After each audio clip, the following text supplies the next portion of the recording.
शङ्करं शङ्कराचार्यं केशवं बादरायणं सूत्रभाष्यकृतौ वन्दे भगवन्तौ पुनः पुनः। ईश्वरो गुरुरात्मेति मूर्तिभेदविभागिने व्योमवद्व्याप्तदेहाय दक्षिणामूर्तये नमः। नमः श्री शंकरानंद गुरुपादाम्बुजन्मने सविलास महामोह ग्राहग्रासैककर्मणे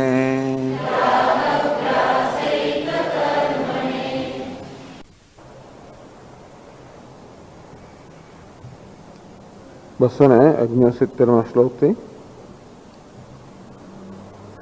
देवार्चन स्नान शौच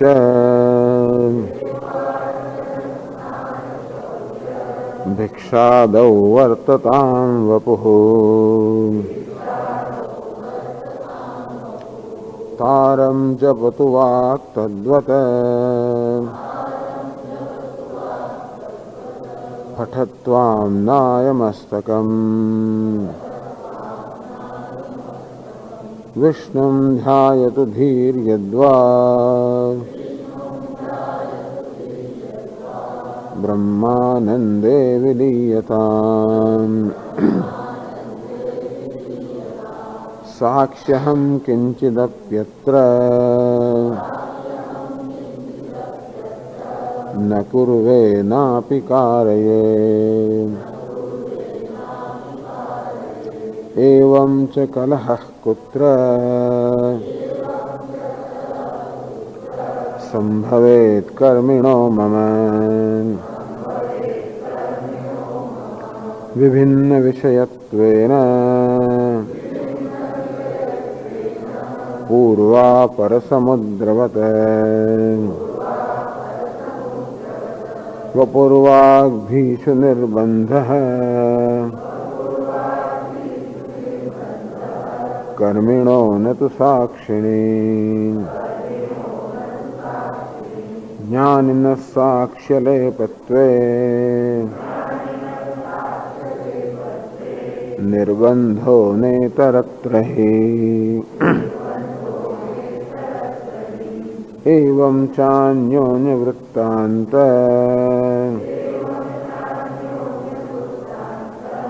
अनभिज्ञो बधिराविव विवदेतां बुद्धिमन्तः हसन्त्येव विलोक्यतो यं कर्मी न विजानाति साक्षिणं तस्य तत्त्ववित् ब्रह्मत्वं बुध्यतां तत्र कर्मिणः किं विहीयते देहवाग्बुद्धयस्त्यक्ताः ज्ञानिना तत्र बुद्धितः कर्मि प्रवर्तयत्वाभिः ज्ञानिनो हीयते यत्र किम्।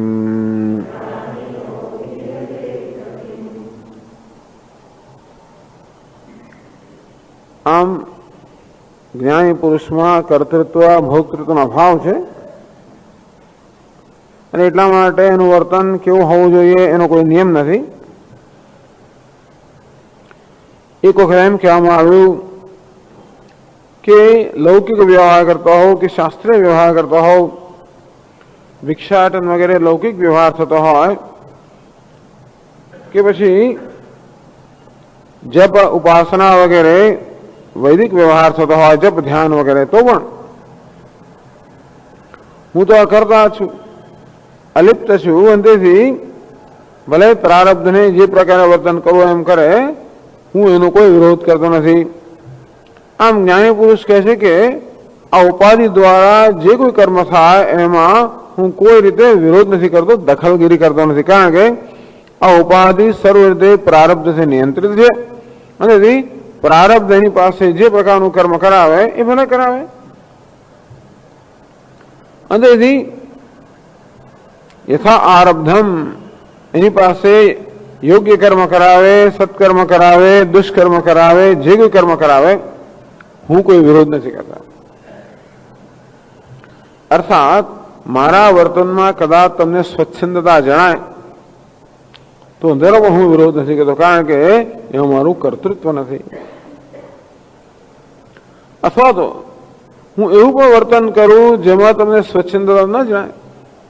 અથવા કૃતકૃત્યો બી લોકાનુગ્રહ કામ્યયા, અથવા લોકો પર અનુગ્રહ કરવાની ઈચ્છાથી હું કૃતકૃત્ય હોવા છતાં પણ શાસ્ત્રીય માર્ગેણ વર્તેહમ, તો શાસ્ત્રીય માર્ગથી હું પ્રવર્તન કરું બને.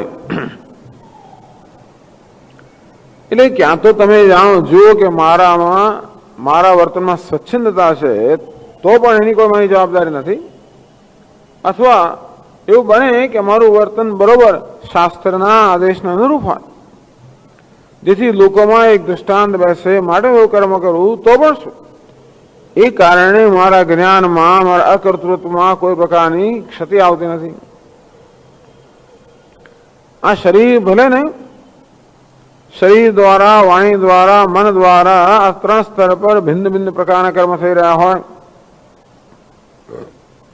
દેવાર્ચન, આ શરીર દ્વારા દેવતાનું અર્ચન થઈ રહ્યું હોય, પૂજન થઈ રહ્યું હોય, એટલે કે શાસ્ત્રીય કર્મ થઈ રહ્યો હોય, કે સ્નાન, શૌચ, ભિક્ષા વગેરે વ્યવહારિક લૌકિક કર્મ થઈ રહ્યું હોય. મારી વાણી દ્વારા પણ ભલે એ ભગવાનના નામ જપ થતો હોય કે પછી ઉપનિષદનો પાઠ થતો હોય. મારી બુદ્ધિ ક્યાં તો વિષ્ણુ અર્થાત કોઈ દેવતાનું ધ્યાન કરતી હોય કે બ્રહ્માનંદમાં વિલીન હોય, ભલે ને. આમ શરીર, વાણી અને બુદ્ધિના સ્તરે ભલે આ બધા કર્મ થાય, હું એ બધામાં હું અભિમાન ધરાવતા હોઉં, મારામાં કર્તૃત્વ બુદ્ધિ હોય તો જ એ કર્મ કરવા કે ન કરવા એ પ્રકારનો કોઈ રીતે મારો કોઈ અભિપ્રાય જ નથી. સાક્ષીહમ કિંચિદપી અત્ર ન કુર્વે ના વિકારે. આમ શરીર, વાણી અને મનના સ્તરે આ બધા કર્મ થઈ રહ્યા છે પણ ન કુર્વે, હું કઈ કરતો નથી, ન કારે, હું એમની પાસે કર્મ કરાવતો પણ નથી. અર્થાત હું પ્રવર્તક પણ નથી. એમ તો કે હું શરીરને કહું કે વાણીને, મનને હું પ્રવર્તક નથી, પ્રારબ્ધ પ્રવર્તક છે. પ્રારબ્ધમ પુષ્યતિ વપુઃ, આ પ્રારબ્ધ શરીરનું પોષણ કરતો હોય છે અને તેથી પ્રારબ્ધ એનું પ્રવર્તક છે, હું પ્રવર્તક નથી. ત્યારે હું કોણ છું? સાક્ષી. આ બધું થઈ રહ્યું ત્યારે એનો સાક્ષી છું. નૈવ કિંચિત કરોમિતિ ઇન્દ્રિયાણી ઇન્દ્રિયાર્થેષુ વર્તન્તે. આ સર્વ કર્મ થઈ રહ્યા ત્યારે ઇન્દ્રિયો પોતાના વિષયમાં પ્રવૃત્ત થઈ રહી છે, હું કઈ કરતો નથી. એવમ ચ કલહ કુત્ર સંભવેત કર્મિણો મમ. એટલે કોઈ કર્મી અર્થાત કર્મઠ અથવા તો કર્મને મહત્વ આપનાર, વ્યવહાર મહત્વ આપનાર કોઈ કહે કે મારું વર્તન સ્વચ્છંદી છે ધારો કે, તો મને એનો કોઈ વિરોધ નથી, મારે કોઈ કલહ નથી. અર્થાત કર્મી અને જ્ઞાનીનો કોઈ કલહ નથી. કેમ નથી? વિભિન્ન વિષયત્વેન, કારણ કે કર્મીની નજર એક જગ્યાએ છે, જ્ઞાની નજર બીજી જગ્યાએ છે. પૂર્વાપર સમુદ્ર વદ, એક જણ પૂર્વ સમુદ્રને જોઈ રહ્યો છે, બીજો પશ્ચિમ સમુદ્રને જોઈ રહ્યો છે. અને તેથી આ બંને વચ્ચે કોઈ કલહ હોવાની સંભાવના નથી, કલહ હોવો ના જોઈએ. પૂર્વ સમુદ્રમાં ભરતી આવે અને પશ્ચિમ સમુદ્ર ઓટ આવે તો એમાં કોઈ વાંધો નથી, કારણ કે બંનેના વિષય જુદા જુદા છે. કે ભાઈ ભરતી અને ઓટ કેમ એક સાથે આવી? તો કે નહીં, ભરતી એક જગ્યાએ આવે છે, ઓટ બીજી જગ્યાએ આવે છે, માટે વચ્ચે કલહ ના હોય. હા, એક જ સમુદ્ર તરફ જોઈને બે જણા કહેતા હોય, એક જગ્યાએ ભરતી આવે, બીજો કે ઓટ આવે, તો પછી ઝઘડો થાય ખરો. એ કલહને તો કે અવકાશ છે પણ ખરો. એક જ સમુદ્ર તરફ જોઈને કે હા શું સરસ મોજા છે, જો કહો સમુદ્ર શું શાંત છે, તો લાગે કે કઈ ગડબડ, ક્યાંક ગડબડ છે, બે એકમાં ગડબડ છે કે બંનેમાં ગડબડ છે, ગમે એવું આવી શકે, એવું બને તો એવું પણ બને. પણ એક જ વિષય વિશે તદ્દન વિરુદ્ધ અભિપ્રાય જયારે હોય ત્યારે કલહ અને સ્થાન છે. પરંતુ એક જણા દિવાલ પર જોતો કે હા આ પ્રેમાનંદને શું નામે મૂછો વગેરે જોતો હોય, અને બીજા ત્યાં મેઘાણી તરફ જોતા હોય કે બીજી ક્યાં પેલી બાજુ આપણા ઉમાશંકર જોશી તરફ જોતા હોય. એમને મૂછો એનું વર્ણન એક ચશ્મા પહેરે છે બીજું નથી. ધારો કે એક જણાનું વર્ણન કરતો હોય પ્રેમાનંદનું અને ઉમાશંકરનું વર્ણન કરતા હોય અને ઝઘડો કરે પછી, તો એ ઝઘડાનો કોઈ અર્થ એટલા માટે નથી કે બંનેના વિષયો જુદા છે. બપોર વાઘી સુંદર બંધા કર્મીણો ન તો સાક્ષિણી, કે કર્મી છે એનો આગ્રહ ક્યાં છે? આ શરીર વાણી અને મનના સ્તર આગ્રહ છે, એ તરફ નજર કરે છે, ત્યાં એની નજર છે. બધું સાક્ષિણી એ સાક્ષી તરફ નજર કરતો નથી. જ્ઞાની સાક્ષી અલેપત્વે, જયારે જ્ઞાનીનો આગ્રહ સાક્ષી જે અન્યલેપ છે એના પર છે, અંતેથી નિર્બંધો નેતરત્ર એનું ધ્યાન આ શરીર વાણી મન અર્થાત ઉપાધિના સ્તર નથી, એનું ધ્યાન ક્યાં છે? સાક્ષીમાં છે. અર્થાત એ સાક્ષી તરફ જોઈને કહી રહ્યો છે હું કરતો નથી, કરાવતો નથી, ફલાણું ઢીકણું. અને બીજો શરીર તરફ જોઈને કહી રહ્યો છે કે હું ભગવાનની અર્ચના કરું છું ને હું જપ કરું છું ને હું ધ્યાન કરું છું. આ બે જણ કેમ જુદું જુદું બોલે છે? હવે જપ થઈ રહ્યો છે તો એક જણ કે હું જપ કરતો નથી અને બીજો કે હું જપ કરું છું. એનો અર્થ એ થયો કે આ બંને વચ્ચે ઝઘડો થાય જ, કારણ કે આ બંને વિરુદ્ધ વસ્તુ બોલે છે. તો કે નહીં, જેમ કહી રહ્યો છે કે હું જપ કરું છું એ વાણી તરફ નજર રાખીને કહી રહ્યો છે, અને જે કહે છે હું જપ કરતો નથી એની નજર સાક્ષી પર છે. હા, એવું બની શકે કે બંને એકબીજાની દ્રષ્ટિને જાણતા ન હોય અને એ ઝઘડો કરે. એવમ છે અન્યોન્ય વૃત્ત અનભિજ્ઞ બધીરો, એવા બે બહેરા માણસો વાત કરતા હોય અને એકબીજા શું કહેવા માંગે છે એની સમજ ના હોય, વેદેતામ, અને એ વિવાદ કરતા હોય. બે બહેરા હોય સાથે વિવાદ કરતા, તું કારણ કે જાણતા નથી એકબીજા શું કહી રહ્યા છે. તેવી રીતે કોઈ જ્ઞાની અને કર્મી વિવાદ કરતા હોય તો પણ એ વિવાદ માત્ર હાસ્યને પાત્ર છે, કારણ કે એકબીજાના વૃત્તાંતને જાણતા નથી. જેમ કર્મી ન વિજાનાતિ સાક્ષીરમ તસ્ય તત્વ બ્રહ્મત્વ બુદ્ધિતા. આ કર્મી જે આ ઉપાધિને મહત્વ આપે છે, ઉપાધિને આત્મા માનતો હોય છે, જે કર્તૃત્વ ભોક્તૃત્વ આત્મા સ્વભાવ માનતો હોય છે. આમ તો જ કોઈ મનુષ્ય અગ્નિહોત્રાદિ કર્મ કરી શકે સ્વર્ગ પ્રાપ્તિ માટે, તો જ કોઈ મનુષ્ય અગ્નિહોત્રાદિ કર્મ કરી શકે જયારે ખબર હોય કે આ કર્મ કરનાર હું સ્વર્ગમાં એનું ફળ ભોગવીશ. અને આ કર્મી પોતાને શું માને છે? કર્તા ભોગતા. હવે ખરેખર કર્તૃત્વ ક્યાં છે? પ્રકૃતિ ક્રિયમાણાની ગુણૈ કર્માણી સર્વશઃ. આ બધા જ કર્મ પ્રકૃતિના ગુણોથી, પ્રકૃતિના વિકારથી અર્થાત ઉપાધિ વડે થઈ રહ્યા છે. અહંકાર વિમૂઢાત્મા કરતા હમિતિ મન્યતે. આ પ્રકૃતિમાં અહંકાર હોવાના કારણે માણસ એવો નિર્ણય કરે છે, એવું ખ્યાલ ધરાવે હું કરતા છું. આમ જે કર્મઠ છે પોતાને કરતા ભોગતા માને છે કે અત્યારે હું અગ્નિહોત્રાદિ કર્મ કરું છું, એનું ફળ સ્વર્ગમાં હું ભોગવીશ. એટલે એ જાણતો નથી કે હું નો સ્વભાવ શું છે. યમ સાક્ષિણમ ન વિજાનાદિ કર્મી. સાક્ષી જે અકર્તા છે, અભોગતા છે, નિર્લેપ છે, એનું બધો કર્મી જાણતો નથી. અને એ સાક્ષીને જ્ઞાની શું જાણે છે? બ્રહ્મત્વમ બુદ્ધિદામ. તો કર્મી તો સાક્ષીને જાણતો, એ સાક્ષીને આ બ્રહ્મ કહે છે. તો જયારે હું બ્રહ્મ છું એમ કે પેલો કે તું બ્રહ્મ ક્યાંથી થઈ ગયો? બ્રહ્મ તો કે મરતું હશે? જયારે એમ પેલો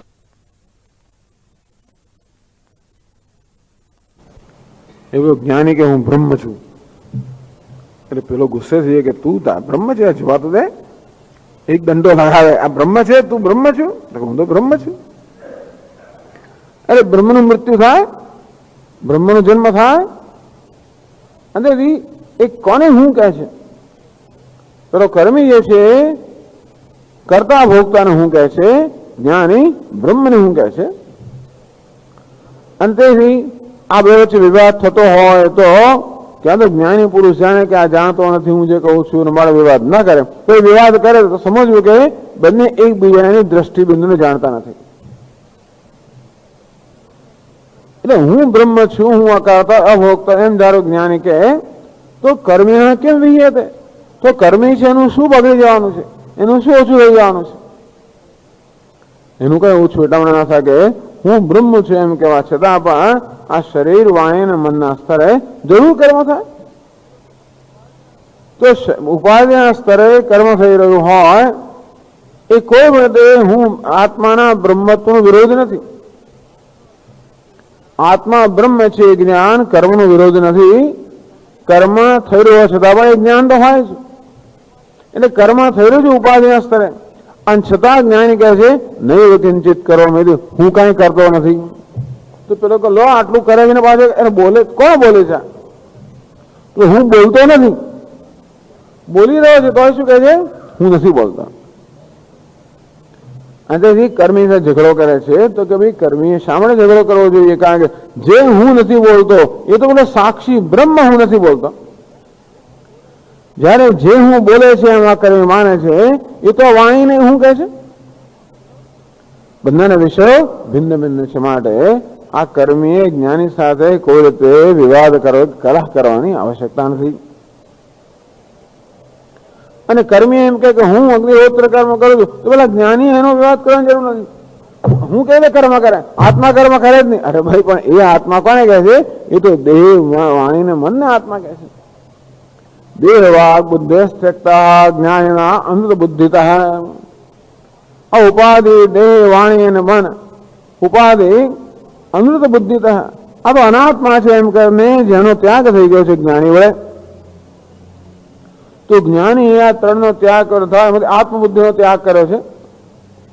કર્મી પ્રવર્તય તો આ ભાઈ, તો એના વડે આ કર્મી પ્રવૃત્ત છે એ ભિક્ષાટન કરી રહ્યો, જપ કરી રહ્યો, ધ્યાન કરી રહ્યો હોય. જ્ઞાની ત્રહીયતે કેમ? તો જ્ઞાનીનું શું ઓછું થઈ જવાનું છે? એનો આત્મા અબ્રહ્મ બની જવાનો નથી. એટલે હું એને એમ કે જો બ્રહ્મ તો અકર્તા હોય અને આ કઈ હું કર્મ કરી રહ્યો છું તો પેલા તો કર્મ કેમ કરી શકે? હુંમાં તો કર્તૃત્વ તો છે જ નહીં. પણ પેલો તો આ દેહ, વાણીને, બુદ્ધિને હું કહે છે. એના માટે બંનેના વિષયો જુદા હોવાને કારણે બંને વચ્ચે કોઈ કલહની આવશ્યકતા નથી, કલહનો અવકાશ નથી.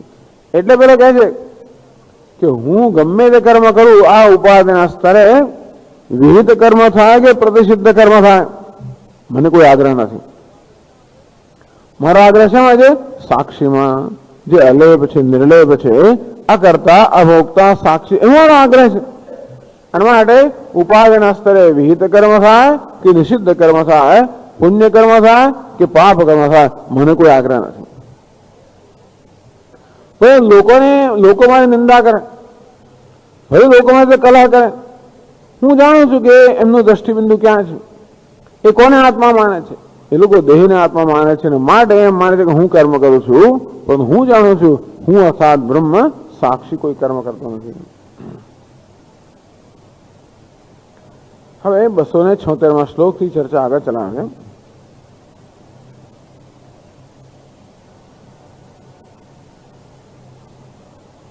કર્માનુષ્ઠાનમ પ્રયોજન શૂન્યત્વાત ન જ્ઞાનના અભ્યુપગમ્યતે ઇતિ શંકતે. એ જ્ઞાનીએ કર્મ કરવાનું કોઈ પ્રયોજન છે નથી. જ્ઞાનીને કોઈ કર્મ કરવાનું પ્રયોજન નથી. અને તો જ્ઞાનીએ કેમ આગ્રહ ના રાખવો જોઈએ? પેલો કર્મી કર્મ કરે છે ને, તો જ્ઞાની કહેવું ના જોઈએ કે કર્મ કેમ કરે? તો કર્મ નકામું છે, કરવાની જરૂર જ નથી એવું જ્ઞાની ન કહેવું જોઈએ. તારે પ્રવૃત્તિ ના કરવી જોઈએ, તારે નિવૃત્ત થઈ જવી જોઈએ. બધા એકબીજાને સલાહ આપતા હોય ને, એટલે ભગવાન કહે છે ન બુદ્ધિભેદમ જનયેત અજ્ઞાનામ કર્મસંગિના. આ કર્મમાં આસક્ત ધરાવનારા અજ્ઞાની કે અવિવેકી મનુષ્ય સાથે આ વિવેકી મનુષ્ય એમની બુદ્ધિનું બદલ વિના જોઈએ, અર્થાત એમનામાં કોઈ પ્રકારનો એમની બુદ્ધિને વિચલિત ન કરવી જોઈએ. પણ પેલો કર્મી એમ કે તું કેમ કર્મ, અથવા જ્ઞાની એમ કે કર્મ અનુષ્ઠાન પ્રયોજન શૂન્યત્વાત. તો જ્ઞાની એમ કહે ખરો કે નહીં કે કર્મનું કોઈ પ્રયોજન છે નહીં, અને માટે કર્મ ના થવું જોઈએ, પ્રવૃત્તિ ન થવી જોઈએ. એવી શંકા 276 શ્લોકમાં કહે છે પ્રવૃત્તિર્નોપયુક્તા ચેદ નિવૃત્તિઃ કોપયુજ્યતે બોધહેતુર્નિવૃત્તિશ્ચેદ બુભુત્સાયામ તથેતરા.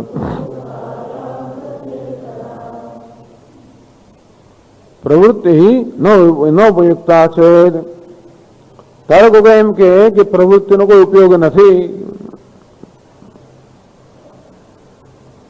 એથી શંકા થાય. આ પ્રકારની શંકા કરે કે જ્ઞાની માટે પ્રવૃત્તિનો કોઈ ઉપયોગ નથી.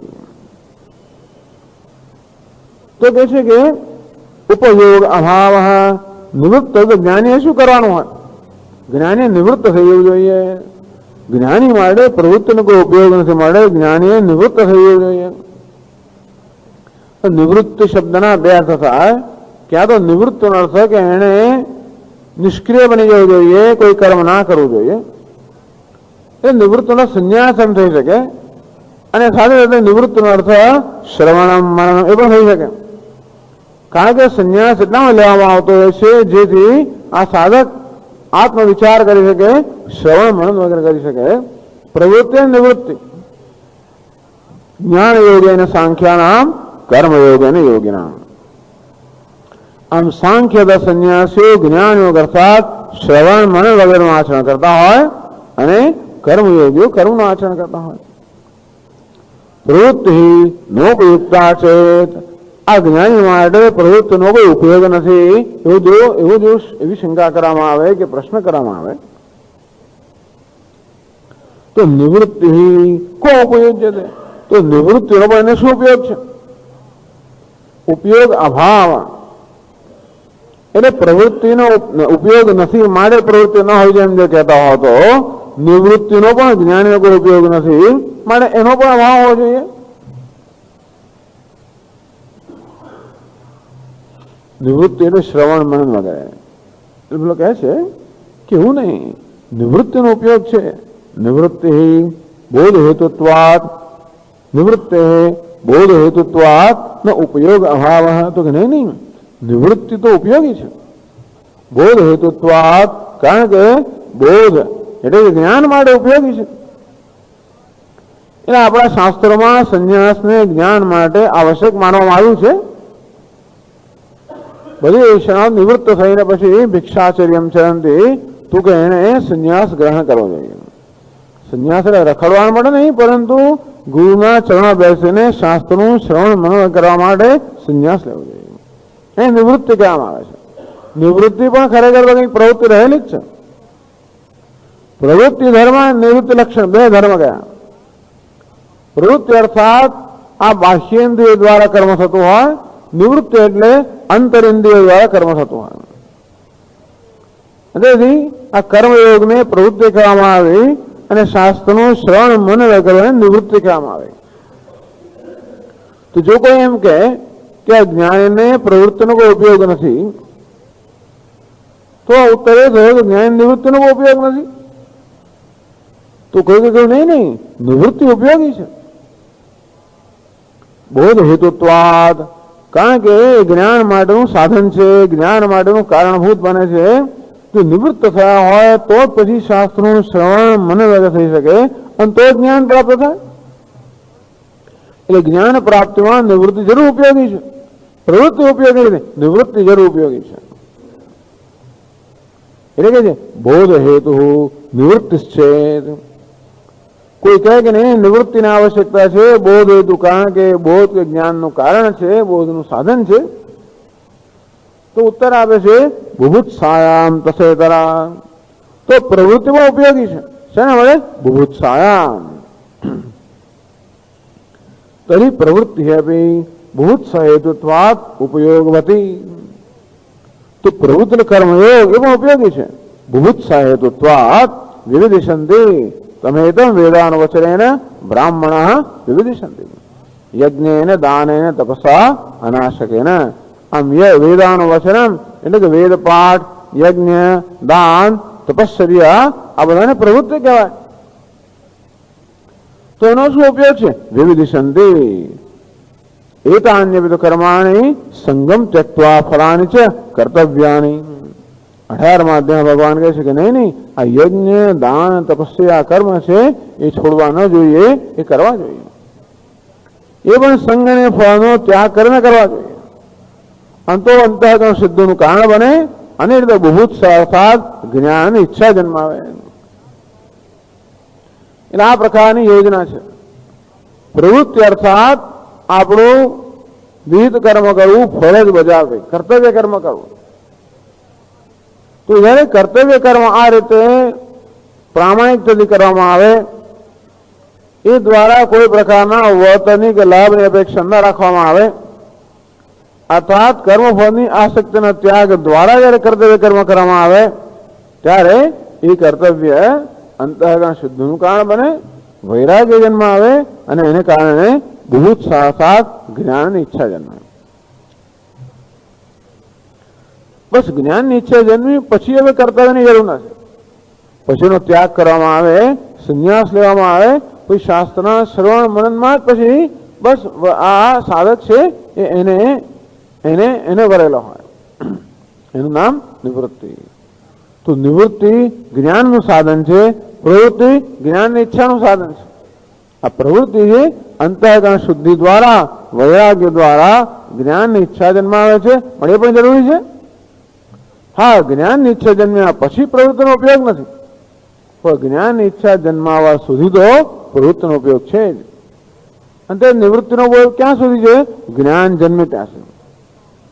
તો એ જ્ઞાનની ઈચ્છા જન્માવા માટે છે અને બીજું જ્ઞાન જન્માવા માટે છે. આ જ્ઞાનની ઈચ્છા જન્મવી બહુ મહત્વનું છે. કારણ કે ભૂખ લાગે તો જ પછી ખાવાનો અર્થ છે. ખાઈ રહ્યું આપણને ક્યારે ખરેખર ઉપયોગી થાય? ભૂખ લાગી હોય ત્યારે. અંતે શાસ્ત્રોનું શ્રવણ વગેરે પણ ક્યારે આપણને ઉપયોગી થાય? પેલી જ્ઞાનની ઈચ્છા હોય ત્યારે. તો પછી મનમાં અનેક પ્રશ્નો ઉઠતા હોય, સંશયો જન્મતા હોય, ધીમે નિરાકરણ થતું જાય. અને એ રીતે આપણે કેટલા બધા આગ્રહોમાંથી, ઘણા બધા અધ્યાસમાંથી, તો ઘણા બધા ભ્રમમાંથી મુક્ત થયા છીએ. તો આજે શાસ્ત્રના શ્રવણનો મનનનો હેતુ છે આપણી બુદ્ધિને અનેક પ્રકારના ભ્રમમાંથી મુક્ત કરવું. તો જેને એ પ્રકારની સમજ ઉત્પન્ન થઈ છે કે મારે જેમાં આ જ વસ્તુ કરવાની છે, મારા મનો જે ભ્રમ છે એમાંથી મુક્ત થવાનું છે, એ જ વાસ્તવમાં જીવનમાં બધું દુઃખ ઉત્પન્ન કરનાર છે. માટે ભ્રમ એ અજ્ઞાનથી જન્મ્યા, અજ્ઞાન નિવૃત્તિ જ્ઞાનથી થાય. અને આ રીતે જ્ઞાનની આવશ્યકતા કે અનિવાર્યતા જેને સમજાય છે એને મળતા બહુ જ મહાન વસ્તુ છે.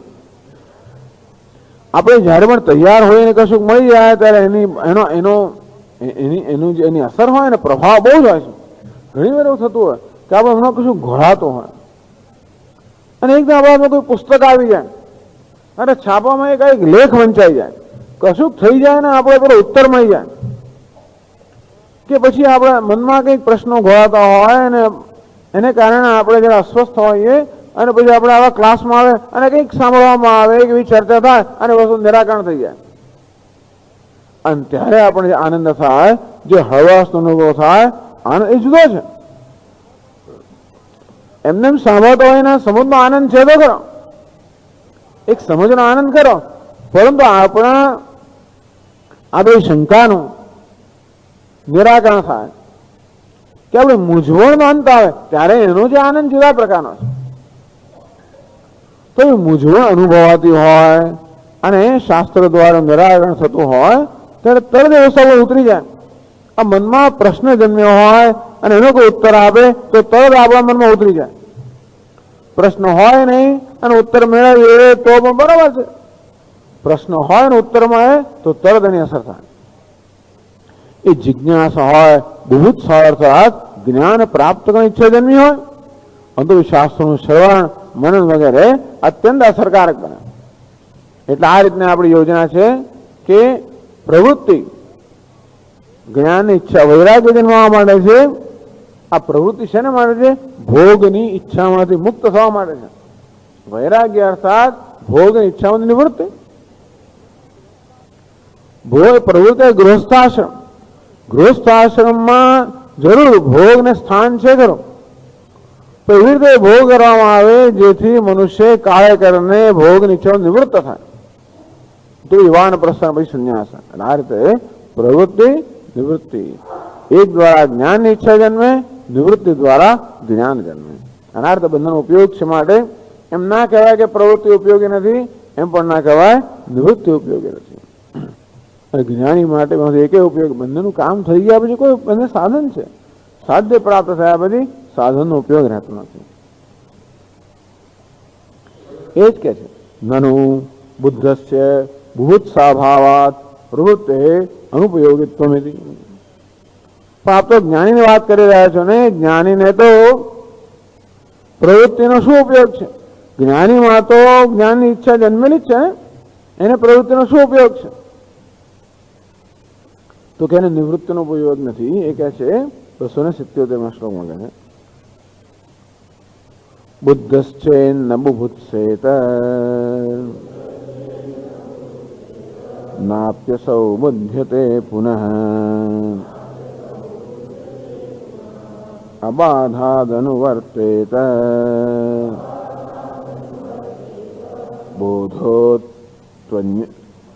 બોધો નત્વન્ય સાધનાદ. બુદ્ધશ્ચેત ન બુભુત્સેત.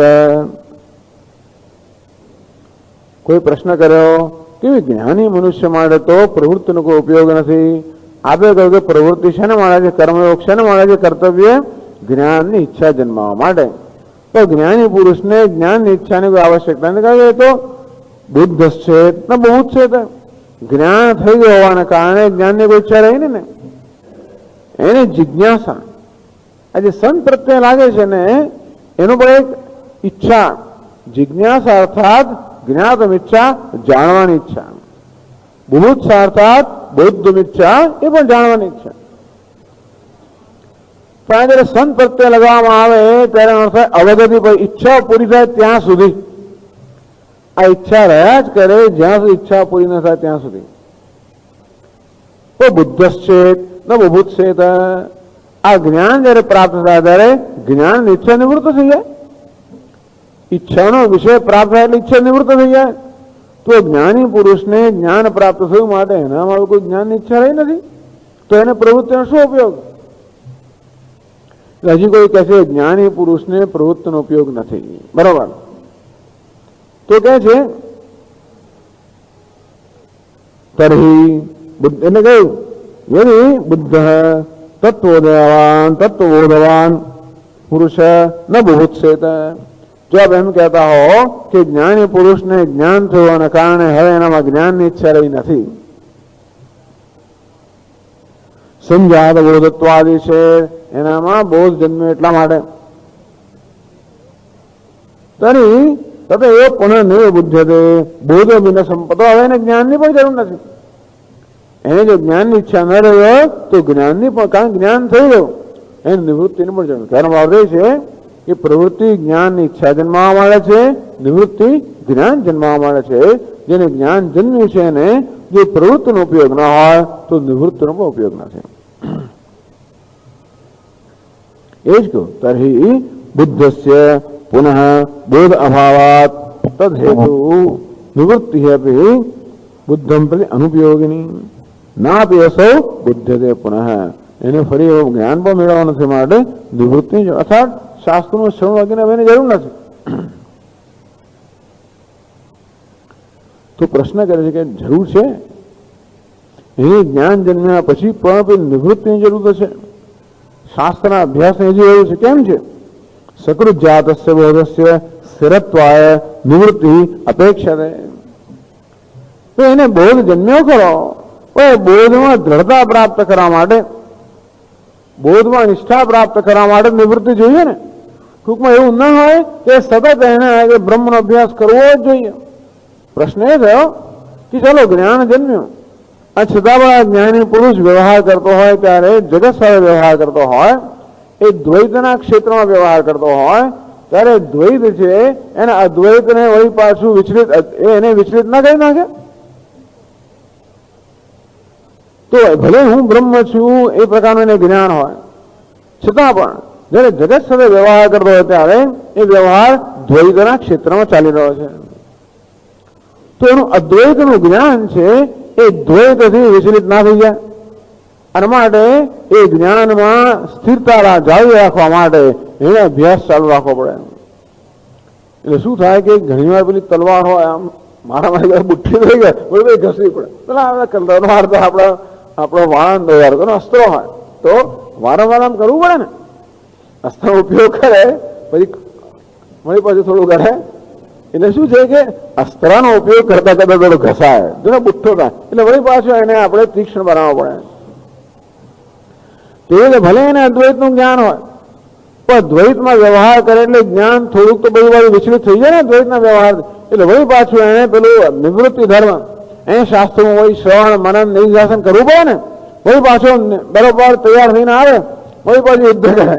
હવે શું છે, અદ્વૈતમાં વ્યવહાર કરવા માટે અદ્વૈતની હાનિ તો થાય જ ને. એટલા માટે ભલે હવે એને બોધ જન્મ્યો, છતાં પણ એ આ દ્વૈતમાં વ્યવહાર કરતો હોવાના કારણે આ દ્વૈતના બોધ પર આઘાત કર્યા કરે. અને માટે એ બોધમાં સ્થિરતા પ્રાપ્ત કરવા માટે એને આ નિવૃત્તિ અર્થાત શાસ્ત્રનું અધ્યયન કરવું જોઈએ. તો ખરું શાસ્ત્રનું સેવન કરવું જ જોઈએ. એવું ખરું કે નહીં? તો કે નહીં. સ્થિરત્વમ બાધક અભાવ અપેક્ષતે ન સાધનાંતરમ. એકવાર જ્ઞાન જન્મ્યું, એ જ્ઞાન નિષ્ઠા જન્મી પછી હવે એને નિષ્ઠા જવા માટે કોઈ પ્રયત્ન કરવો પડતો નથી. હું બ્રહ્મ છું, આત્મ એવ આત્માનમ પશ્યેદ સર્વમ આત્માનમ પશ્યતિ.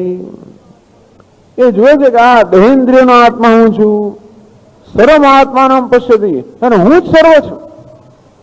હું માત્ર એક ઉપાધિનો આત્મા છું એટલું જ નહીં, પરંતુ સર્વ ઉપાધિનો આત્મા છું. એવું પણ નહીં કે અનાત્મા કરતા જુદો છું. જેને અનાત્મા માનવામાં આવે છે એમાં વાસ્તવમાં આત્મા જ છે. હા, આત્મા અનાત્મા કરતા જુદો છે, પણ અનાત્મા આત્મા કરતા જુદો નથી. જેને અનાત્મા કહેવામાં આવે છે, ભલે પ્રારંભમાં આત્મા અનાત્મા વિવેક કરવામાં આવે, પણ અંતે તો અનાત્મામાં આત્મા જ છે. અર્થાત આત્માની જ અભિવ્યક્તિ છે, આત્માનો જ આભાસ છે. એ જ્ઞાન થાય તો જ અદ્વિતીયત્વનું જ્ઞાન થાય. તો આ જ્ઞાનમાં જે નિષ્ઠા પ્રાપ્ત કરી કે આ જગત મિથ્યા, અર્થાત એ પણ આત્માની જ વિભૂતિ છે. એટલા માટે આત્મા સિવાય જેની દ્રષ્ટિમાં કંઈ છે જ નહીં, એને માટે આ વ્યવહાર પણ જ્ઞાનનો બાધક બનતો. પ્રશ્ન એ છે કે આ વ્યવહાર, અદ્વૈતનો વ્યવહાર અદ્વૈતના જ્ઞાનનો બાધક બને કે નહીં? બાધ એટલે ખસેડી મૂકનાર, બાદ કરે કે નહીં? અદ્વૈતનો વ્યવહાર અદ્વૈત જ્ઞાનને ખસેડી મૂકે કે નહીં? અદ્વૈત જ્ઞાનને વિચલિત કરે કે નહીં? તો કે ના. જેનામાં સ્પષ્ટ જ્ઞાન છે તે એક અદ્વિતીય આત્મા જ છે. કલ્પયત્યાત્મનાત્માનમ આત્મા દેવસ્વમાયા સયો બુદ્ધતે ભેદાન ઇતિ વેદાંત નિશ્ચય. તો વેદાંત શાસ્ત્રનો નિશ્ચય સિદ્ધાંત છે કે આત્મદેહ પોતાની માયાથી જ આ બધી અનાત્માની કલ્પના કરે છે. સયો બુદ્ધતે ભેદાન, પોતાની માયાથી જે અનાત્મા કહેવામાં આવે જગતની કલ્પના કરે છે, અને એ પોતે જ એનો અનુભવ કરે છે. અને તેથી અનુભવ કરનાર પણ આત્મા છે, જેનો અનુભવ થઈ રહ્યો છે પણ આત્મા જ છે. યસ્તુ સજસ્મિન સર્વાણિ ભૂતાનિ આત્મૈવાભૂત વિજાનતઃ. તો જેને માટે હવે બધું આત્મા જ બની ગયો છે, જેની દ્રષ્ટિમાં અનાત્મા નામની કોઈ વસ્તુ જ નથી, એના આ જ્ઞાનને આ વ્યવહાર બાધ નથી કરતા. પ્રશ્ન એ થયો કે આ દ્વૈતનો વ્યવહાર અદ્વૈતના જ્ઞાનને બાધ કરે કે ના કરે? તો કે ના કરે. સ્થિરત્વ, ટૂંકમાં એકવાર અદ્વૈતના જ્ઞાનમાં સ્થિરતા આવી પછી એમાં એને સ્થિર રાખવા માટે કોઈ પ્રયત્નની આવશ્યકતા નથી. અસ્થિર કરવા માટે પ્રયત્નની આવશ્યક નિર્ધ્યાસન જોઈએ. જ્યાં સુધી પેલો એક સ્વભાવ દોષ છે, વિપરીત બુદ્ધિ છે, દેહાત્મ બુદ્ધિ છે, ત્યાં સુધી એમાંથી મુક્ત થવા માટે નિર્ધ્યાસન આવશ્યક છે. પરંતુ એ દેહાત્મ બુદ્ધિ દૂર થયા પછી અદ્વૈત જ્ઞાનમાં નિષ્ઠા પ્રાપ્ત થઈ તો પછી આ દ્વૈતનો વ્યવહાર કોઈ પણ રીતે એ દ્વૈત જ્ઞાનનું બાધક નથી થતો. સ્થિરત્વ બાધક અભાવ અપેક્ષતે, એટલે જ્ઞાન તો સ્થિર જ છે, કારણ કે એનો કોઈ બાધક નથી. સાધનાંતરમ, અને પછી એ સ્થિરતા જાળવી રાખવા માટે એનું કોઈ સાધન કરવાની જરૂર નથી. એટલે બીજી પંક્તિમાં કહેવામાં આવ્યું અબાધાદ અનુવર્તેત બોધો નત્વન્ય સાધનાદ. અબાધાદ બોધ અનુવર્તેત, વાક્ય પ્રમાણજન્ય જ્ઞાનસ્ય બલવતા પ્રમાણેન બાધાભાવાદ અનુવૃત્તિ સ્યાદેવ. આ એક પ્રશ્ન એવો છે કે આપણને દ્વૈતની પ્રતીતિ થાય છે. એક છે દ્વૈતની પ્રતીતિ, બીજી અદ્વૈતની દ્રષ્ટિ. પ્રતીતિ છે દ્વૈતની, પણ દ્રષ્ટિ છે અદ્વૈતની. પ્રતીત અર્થાત આપણે જ્ઞાનેન્દ્રિય દ્વારા આપણે નામ રૂપાત્મક જગતની પ્રતીતિ થાય છે, પરંતુ બુદ્ધિમાં દ્રષ્ટિ કઈ છે? જે રીતે આપણે અરીસાઓ સામે જોતા હોઈએ અને આપણે અનેક બધા પ્રતિબિંબ દેખાય આપણને, તો પ્રતીતિ અનેકની છે. અચ્છા, એ પ્રતીતિ મારામાં કયા પ્રકારની બુદ્ધિ જન્માવે છે? હું એક જ છું. એટલે દ્વૈતની પ્રતીતિ અદ્વૈતની દ્રષ્ટિની બાધક નથી. અંતે રીતે જ્ઞાની પુરુષ પણ જગત સાથે વ્યવહાર કરતો હોય ત્યાં દ્વૈત પ્રતીતિ છે. આ બધું મારા આ ઉપાધિના સ્તરે બધી અનેકતા છે, વિવિધતા છે, નામ રૂપાત્મક જગત છે. આમ ઇન્દ્રિય સ્તર પર દ્વૈતની પ્રતીતિ છે, દ્વૈતમાં વ્યવહાર પણ છે, પરંતુ બુદ્ધિના સ્તર પર અદ્વૈતની દ્રષ્ટિ છે. ખરેખર તો અજ્ઞાની માણસ મારે પણ અદ્વૈત જ છે. એવું નથી કે જ્ઞાની માણસ મારે અદ્વૈત, અજ્ઞાની માણસ મારે અદ્વૈત છે. મહત્વની વસ્તુ એ છે કે આપણે જેને જોતા હોઈએ કે જેનો અનુભવ આપણને થતો હોય એનું આપણું બુદ્ધિ શું અર્થઘટન કરે એ મહત્વનું છે. બુદ્ધિનું અર્થઘટન એ મહત્વનું છે ને.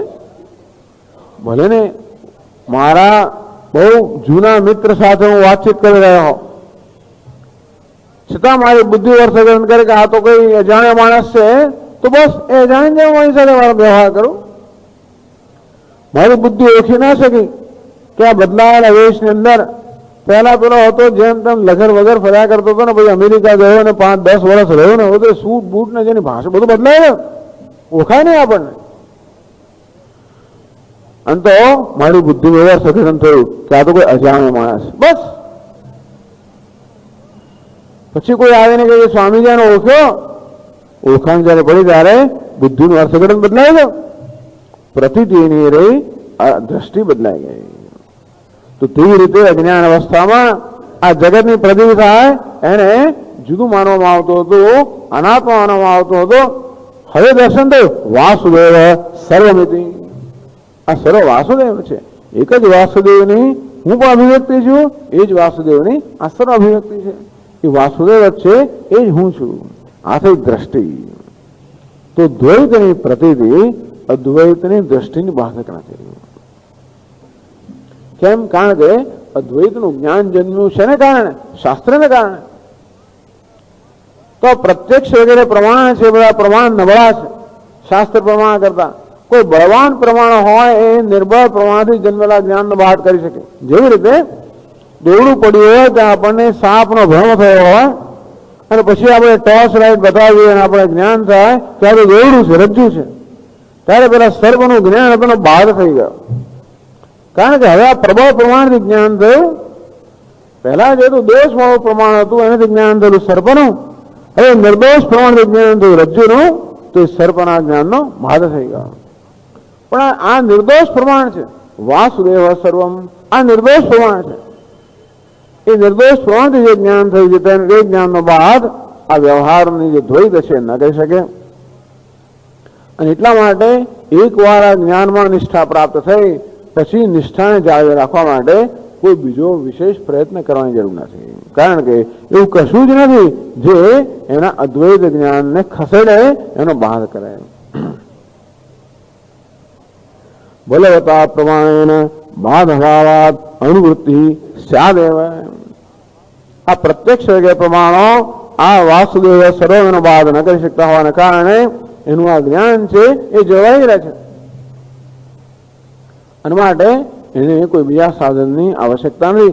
ટૂંકમાં જ્ઞાની પુરુષ માટે નિવૃત્તિનો ઉપયોગ નથી. આ ચર્ચા કેમ ચાલી રહી છે કે પ્રવૃત્તિનો ઉપયોગ ના હોય તો નિવૃત્તિનો પણ ઉપયોગ નથી. એને હવે પ્રવૃત્તિ શેને મળે છે? બોધની ઈચ્છા જન્માવા માટે. અને બોધ પ્રાપ્ત થયો એટલે ઈચ્છાની જરૂર નથી, પ્રવૃત્તિ જરૂર નથી. પણ બોધમાં નિષ્ઠા પ્રાપ્ત થવાના કારણે નિવૃત્તિની પણ જરૂર નથી. એટલે કે ને પ્રવૃત્તિ નોપયુક્તા છે, નિવૃત્તિ કોપયુજ્યતે. જો પ્રવૃત્તિનો ઉપયોગ ના હોય તો નિવૃત્તિનો શું ઉપયોગ છે? કોઈ ઉપયોગ નથી.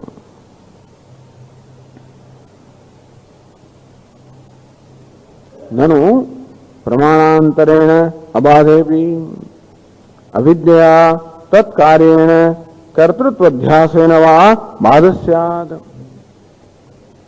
ચાલો ભાઈ, આ પ્રત્યક્ષ પ્રમાણ વગેરે છે એ આ દ્વૈતના જ્ઞાનનો બાધ ના કરે, પરંતુ અવિદ્યા તો બાધ. અવિદ્યા જન્મવા કાર્ય, અવિદ્યાનો જન્મના દેહાદિ ઉપાધિ, એમાં પછી પેલો અધ્યાસ કે હું દેહ છું એમ કરે કરતા ભોગતાનો અધ્યાસ છે, એ પાછો આવે કે ના આવે?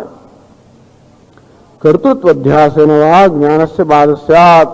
તો કર્તૃત્વ અધ્યાસ જે છે એ જ્ઞાનનો બાધ કરે કે નહીં?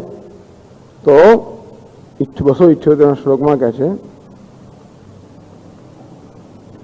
ના વિદ્યા નાપી તત્કાર્યમ બોધમ બાધિતુમર્હતિ પુરૈવ તત્વબોધેન બાધિતે તે ઉભેયતઃ.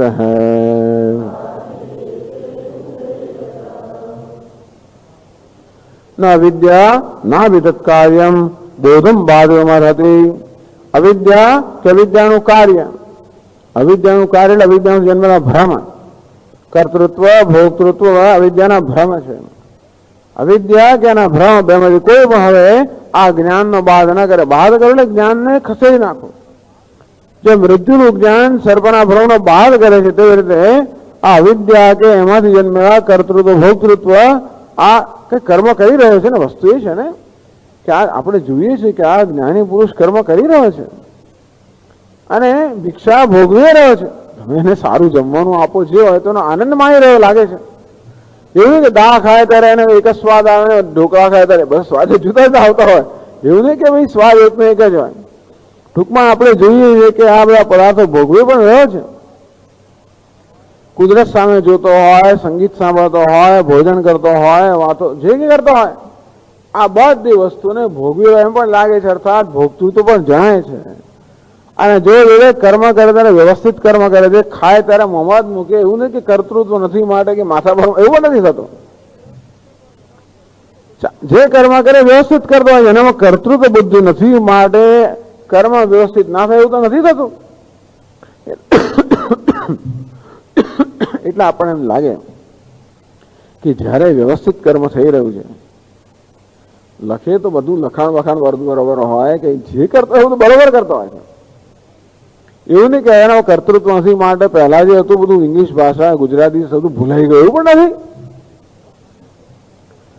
અને એની વ્યવસ્થિત રીતે કર્તૃત્વ કર્મ થઈ રહ્યું હોય, વ્યવસ્થિત રીતે અનુભવ થઈ રહ્યા હોય તો આપણે લાગે, આપણે જોઈએ કે કર્તૃત્વ ભોક્તૃત્વ છે એ અજ્ઞાનની ઉપજ છે ને. તો અજ્ઞાનની ઉપજ જે કર્તૃત્વ ભોક્તૃત્વ છે એ તો એને જ્ઞાનનો બાદ કરે કે ના કરે? તો કે નહીં. ન અવિદ્યા ના વિદત કાર્યમ બોધમ બાધિતમર્હતિ. અવિદ્યા કે અવિદ્યાનું કાર્ય અર્થાત અવિદ્યાની ઉપજ આ કર્તૃત્વ ભોક્તૃત્વ એ પોતાના બોધને જ્ઞાનને કોઈ રીતે બાધિત ન કરે, એનો વિરોધ ન કરે. બંને જુદા સ્તરે છે ને એટલે વિરોધ ના, વિરોધ ક્યાં થાય? સમાન સ્તરે હોય છે. બાદ એટલે વિરોધ. જે રીતે પ્રકાશ અંધકારનો બાદ કરે, બંને સમાન સત્તા ધરાવે છે માટે. એટલે કે અંધકારને આપણે દૂર કરવો હોય તો અંધકારનો વિરોધી પ્રકાશ જોઈએ. આ હોલમાં અંધકાર હોય તો આપણે ગમે તેટલા પ્રાણાયામ કરીએ કે આસન કરીએ, ગમે તે કરીએ તો પણ આ અંધકાર જાય ને, એ બધા એ કર્મ છે, અંધકારનું વિરોધી નથી. અંધકાર દૂર કરવા પ્રકાશ જોઈએ. તો તેવી રીતે અજ્ઞાન દૂર કરવા જ્ઞાન જોઈએ. બસ બાધિત પુરા એવ તત્વોદયને બાધિતે ઉભયત. કારણ કે પહેલેથી જ આ તત્વ જ્ઞાનથી અવિદ્યા કાર્યનો બાધ થઈ ગયો છે અને માટે હવે એ લોકો બાદ ના કરી શકે. ટૂંકમાં આપણને ભલે એનામાં કર્તૃત્વ જણાતું હોય, આપણે ભલે એનામાં ભોક્તૃત્વ જણાતું હોય, પરંતુ કોઈ વાસ્તવિક કર્તૃત્વ ભોક્તૃત્વ છે નહીં. એ માત્ર બાધિત અનુવૃત્તિ. અહીંયા આગળ ચર્ચા કરવામાં આવી બાધિત અનુવૃત્તિ.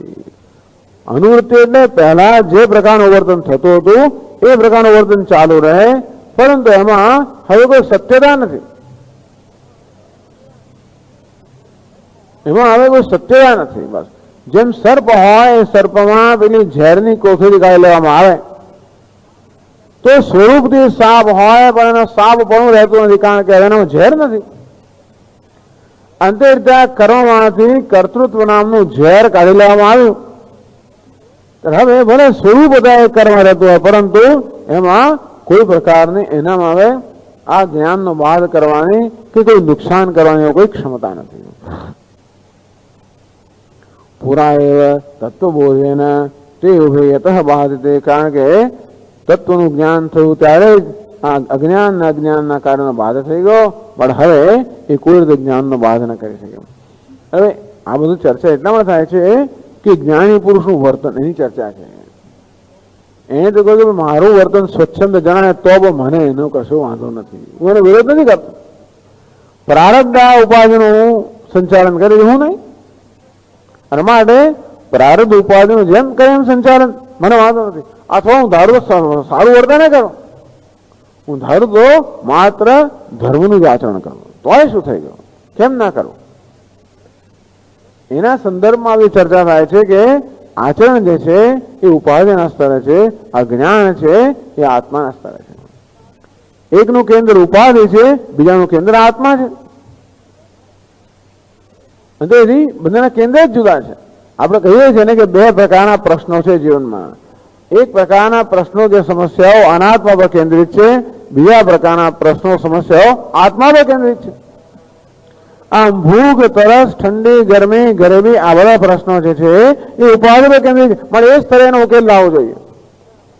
જરા શોક, મોહ, દુઃખ, ભય આ બધા આત્મા પર કેન્દ્રિત પ્રશ્નો, એ સ્તરનો ઉપાય એનો નિકાલ લાવવો જોઈએ. અર્થાત જીવનો બે પ્રકારના પ્રશ્નો છે, ભૌતિક પ્રશ્નો અને આધ્યાત્મિક પ્રશ્નો. જે પ્રકારનો પ્રશ્ન હોય એ પ્રકારનો ઉકેલ જોઈએ. ત્યાં કર્મ થયું ભૌતિક સ્તરે થઈ રહ્યું છે અને જ્ઞાન આધ્યાત્મિક સ્તરે છે. તેથી ભૌતિક સ્તરે થતું કર્મ આધ્યાત્મિક જ્ઞાનનો બાદ કરતું નથી. બસ એ જ આ બધી ચર્ચાનો હેતુ છે. ટૂંકમાં વર્તન પરથી આપણે જ્ઞાન મૂલાવાનું હોતું નથી. વર્તનનું સંચાલન તો પ્રારબ્ધ થતો હોવાના કારણે એટલા જ માટે બધા મહાપુરુષો જુદું તો હોય. કોઈ ગુફામાં બેસી રહ્યો હોય અને કોઈ તો ચારે બાજુ ભ્રમણ કરતો હોય. કોઈ દક્ષિણામૂર્તિ હોય તો ઝાડ વૃક્ષ બેસી જ રહ્યા હોય, અને કોઈ શંકરાચાર્ય ચારે બાજુ ભ્રમણ કરતા હોય. એક મૌનથી બોધ આપે ને બીજા તો બોલ્યા જ કરતા હોય. તો શું થઈ ગયું? ભલે જ્ઞાન તે સમાહા, છતાં પણ ભલે એમની ઉપાધિ દ્વારા ભિન્ન ભિન્ન પ્રકારનો વ્યવહાર થતો હતો, પણ જ્ઞાનની દ્રષ્ટિએ સમાન જ છે. હજી બરોબર નિરાકરણ થયું નથી. નાનું એ માને છે કે આ લોકો હું કહું છું સમજતા નથી. આપણે ઉત્તર આપ્યા કરીએ છીએ ને, પેલાની મૂંઝવણ હજી ગઈ નથી. એ કહે છે નાનું અવિદ્યા બાહ્ય તત્વે ચલો અવિદ્યાનો બાધ થયો, તત્કાર્યસ્ય પ્રતિમાનસ્ય, તો અવિદ્યામાં જન્મેલો જગત તો છે ને, અવિદ્યામાં જન્મેલા ઉપાધિ છે, અવિદ્યામાં જન્મેલું જગત પણ છે. બાહ્ય તત્વ અસંભવાદ, વસ્તુ એવું છે ને, આ તકલીફ એવી છે કે આપણે એમ કહીએ કે આ ઉપાધિ સમગ્ર જગત માયામાં અવિદ્યાનું સર્જન છે. આપ કહો છો જ્ઞાનથી અજ્ઞાન દૂર થયું, પણ અજ્ઞાનનું આ કાર્ય તો છે, અજ્ઞાનની ઉપજ તો છે, જગત છે, ઉપાધિ છે, અને આ કર્મ બધું છે, અજ્ઞાનની ઉપજ તો બાકી રહી. એવું લાગે છે કે જ્ઞાનથી અજ્ઞાનનો બાધ થાય, તો અજ્ઞાનના કાર્યનો અજ્ઞાનની ઉપજનો બાધ થતો નથી, કારણ કે દેખાય છે પ્રતિમાનત્વાદ. તેન બોધસ્ય બાધો ભવે, અંતેથી તો અજ્ઞાનનું આ કાર્ય જગત છે એ તો બોધનો બાધ કરે કે ના કરે. इत आशंक्य उपादान निवृत्त्या एव तस्याविवादित तत्वात् કે નહીં, અજ્ઞાનનું કાર્ય પણ જ્ઞાની માટે રહેતું નથી. એ કહે છે 279 શ્લોકમાં. બાધિતમ દૃશ્યતામ અક્ષયઃ તેન બાધો ન શક્યતે जीवन्नाखुर्नमार्जारम् हन्ति हन्यात् कथं मृतः.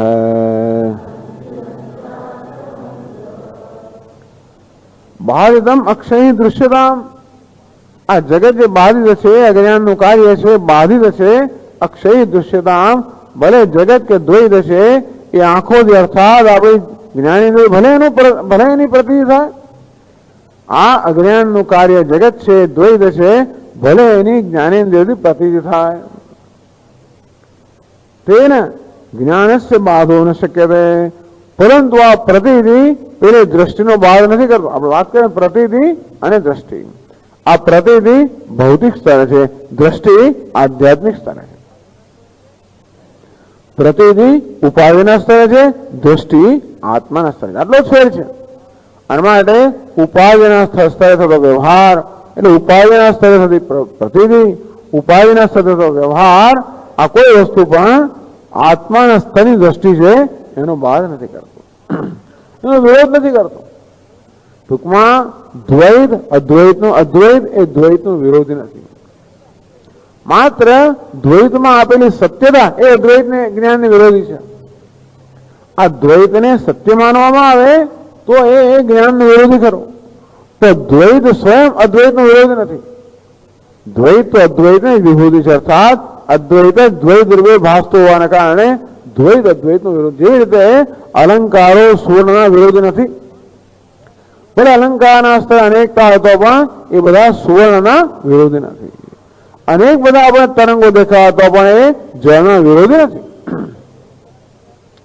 હા, કોઈ માનતો કે એક તરંગ બીજા તરંગ કરતા જુદો છે, એક અલંકાર બીજા અલંકાર કરતા જુદો, એવું માન્યતા હોય એ ભ્રમ છે. એ ભ્રમ જરૂર જ્ઞાનનું વિરોધી છે. અલંકાર સ્વયં સુવર્ણનો વિરોધી નથી. અંતે રીતે કોઈ મનુષ્ય દ્વૈતને સત્યતા આપતો હોય તો જરૂર એ જ્ઞાનનું બાધક છે. તો દ્વૈત સ્વયં જ્ઞાનનું બાધક નથી. તેથી જયારે બોધ અર્થાત એટલે ટૂંકમાં દ્વૈત તો બાધિત થયું, મરી ગયું. બાધિતમ, આ દ્વૈત કેવું છે, એમાં હવે કોઈ મસાલો રહ્યો નથી. સ્વામીની પાસે કોઈ માલ નહીં હે. જેવી રીતે પેલો સાપમાંથી આપણે પેલો ઝેરની કોથળી કાઢી લે, પછી સાપ કહેવાય, દેખાય સાપ, પણ સાપ પણ નથી. અંતે રીતે હવે આ દ્વૈતને મિથ્યા જાણવાને કારણે દ્વૈતમાં હવે કોઈ પ્રકારની જ્ઞાનનો બાદ કરવાની કે પ્રભાવ પાડવાની કોઈ ક્ષમતા રહી નથી. ટૂંકમાં જ્ઞાની પુરુષની દ્રષ્ટિ દ્વૈતો મરી ગયું, એની કોઈ સત્યતા નથી. તો આ મરેલું દ્વૈત જીવંત જ્ઞાનનો બાદ કેમ કરી શકે? એનું દ્રષ્ટાંત આપે છે બીજી પંક્તિમાં. જીવન આખુર્ન માર્જારમ હંતિ હન્યાત કથમ મૃત આખું મૂષક, કે ભાઈ આ ઉંદર જયારે જીવતો હોય ત્યારે બિલાડીને કઈ મારી ના શકે. ઉંદર જયારે જીવતો હોય ત્યારે જયારે બિલાડીને મારી શકતો હોય ત્યારે મરેલો ઉંદર તો શું મારવાનો હતો? અંતે રીતે આ દ્વૈત જયારે જીવન રહ્યું ત્યારે અદ્વૈતને મારી શકતો નહોતો. આ દ્વૈત જયારે જીવંત હતું અથવા દ્વૈતને સત્યતા આપવામાં આવી ત્યારે પણ અદ્વૈતને ખરેખર બાદ નહોતું કરી શકતું. તો જયારે હવે દ્વૈત મિથ્યા થઈ ગયું અર્થાત દ્વૈતની સત્યતા મરી ગઈ ત્યારે ક્યાંથી હવે આ અદ્વૈતનો બાદ કરી શકે? ના જ કરી શકે. જેવી કહેવામાં આવ્યું કે આ દ્વૈતનું હોવાપણું કે દ્વૈતની પ્રતીતિ એ કોઈ વસ્તુ અદ્વૈતના જ્ઞાનનો બાદ નથી કરતું, વિરોધ નથી કરતું. અર્થાત દ્વૈતમાં બધો વ્યવહાર થઈ શકે છતાં પણ અદ્વૈતના જ્ઞાનમાં નિષ્ઠા હોઈ શકે. બસ એ જ આ ગ્રંથકાર કહેવા માંગે છે.